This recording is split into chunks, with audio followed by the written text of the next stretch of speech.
The Wild Robot, chapters 31 through 35. 31 is called The First Night. The stars were out. A fire was crackling in the fire pit. Roz and Brightbill were settling at their first night as their new home. This lodge is where we will live from now on. The robot plucked her son from his little woven nest and placed him on the floor. I hope you like it. The gosling did like it. He liked that it was big and warm and peaceful, and he liked knowing that the forest and the pond were just outside. He waddled around, peeping to himself and exploring every little corner of the lodge until it was time for bed. His mother carefully laid him on a soft cushion of moss, but he didn't want to sleep there. So she put him back on the little nest, but he didn't want to sleep there either. You know how kids are. Brightbill looked up and said, Mama, sit. Roz sat down. Then he said, Mama, hold. Roz held them. The robot's body may have been hard and mechanical, but it was also strong and safe. The gosling felt loved. His eyes slowly winked closed, and he spent the whole night quietly sleeping in his mother's arms. Look at that. Look at the robot and the baby gosling, right, Bill? Chapter 32 is called The Deer. The deer family did not run from the sound of snapping twigs and crunching leaves. They had heard all about Roz and Brightbill, and they knew there was nothing to fear. Crown Point stood before his doe and his three spotted fawns, and the family watched as the robot approached with the gosling on her shoulder. Hello, dear. My name is Roz, and this is Brightbill. We are looking for a doe named Tawny. Crown Point moved aside, and the doe silently stepped forward. Mr. Beaver helped us build a lodge, said Roz, and he thought you might help us grow a garden. Mr. Beaver helped you? Came Tawny's gentle voice. You must have done something for the beavers. I brought them freshly cut trees, said Roz. Tawny looked at Crown Point, and the buck slowly nodded. I will help you grow a garden, said the doe to the robot, if you will let my family eat from it. The robot nodded in agreement, and then she quietly led Tawny back to the nest. Chapter 33, I believe, is the garden that they're going to make. After inspecting the grounds, Tawny asked Roz to remove all the dried brambles and weeds and leaves from the garden area. She asked her burrowing friends, the moles and the groundhogs, to dig through the dirt and loosen the soil. And then she asked all the neighbors to do something rather peculiar. Please leave your droppings around the nest. The more droppings, the richer the soil, the healthier the garden. As you can imagine, Tawny's request got everyone's attention. The place was soon crawling with woodland creatures, curious to hear more about the garden project. And just like that, the robot was meeting her neighbors. The plan to help her make friends was already starting to work.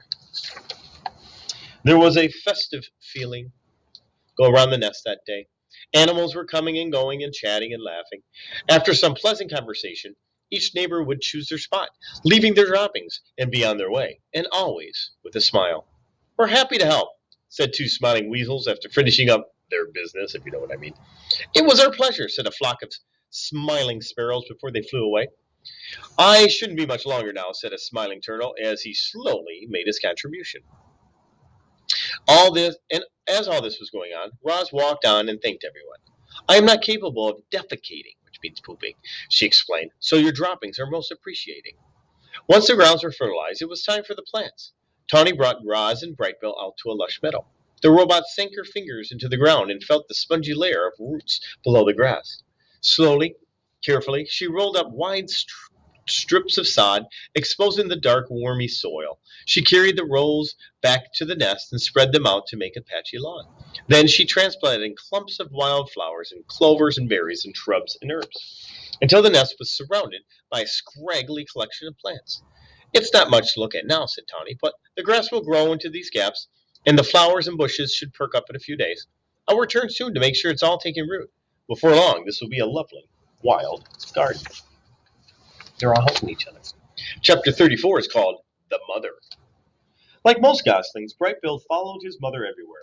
He was a slow, tottering little thing, but Roz was rarely in a hurry, and together they loved meandering along the forest paths and around the banks of the pond. However, they spent most of their time right in their own garden. You see, the garden was no longer scraggly.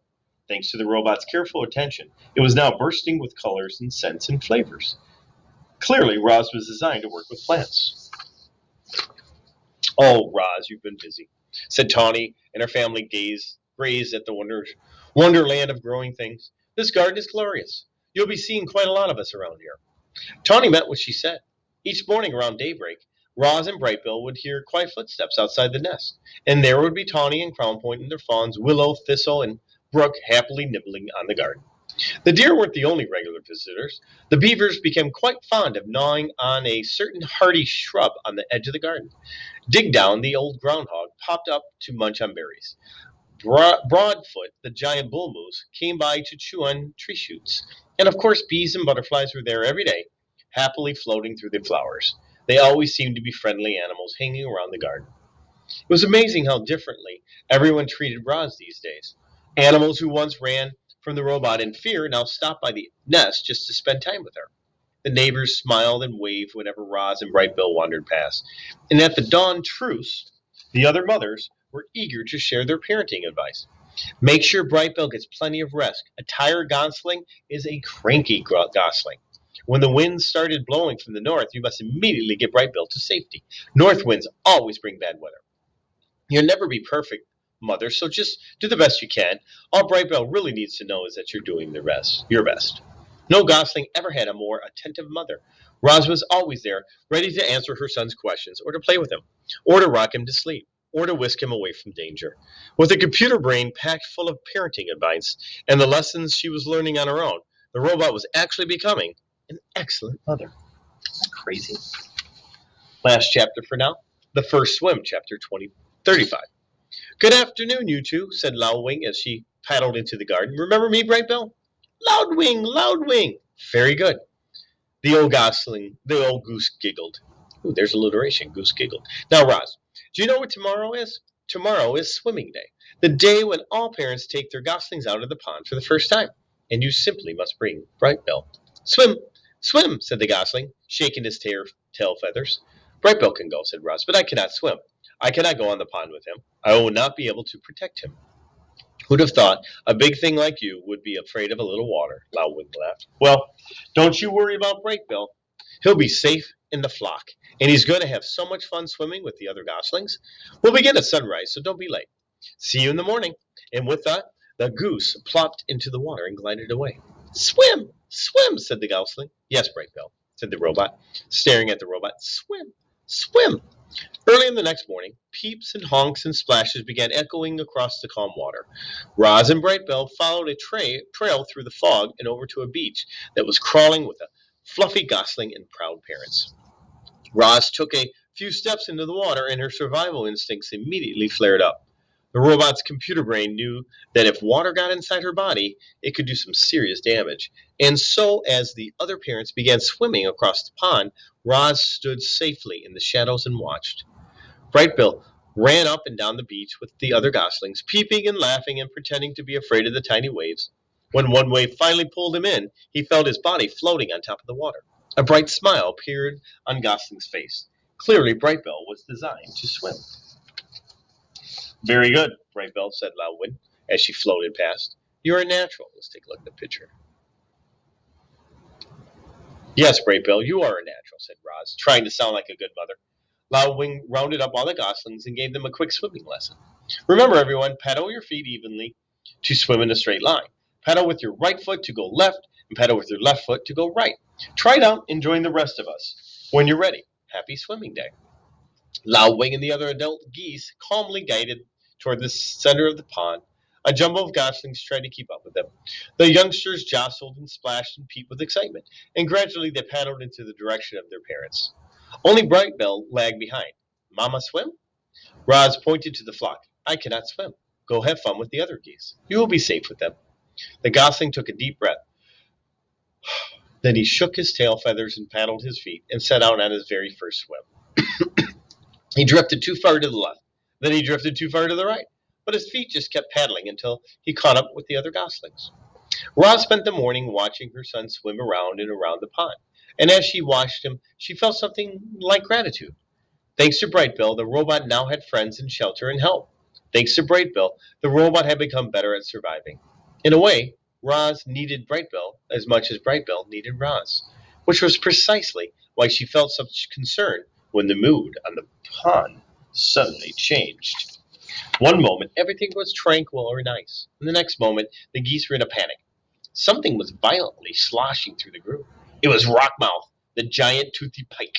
The fish had been a problem in the pond for as long as anyone could remember, but he'd never attacked Gosling before.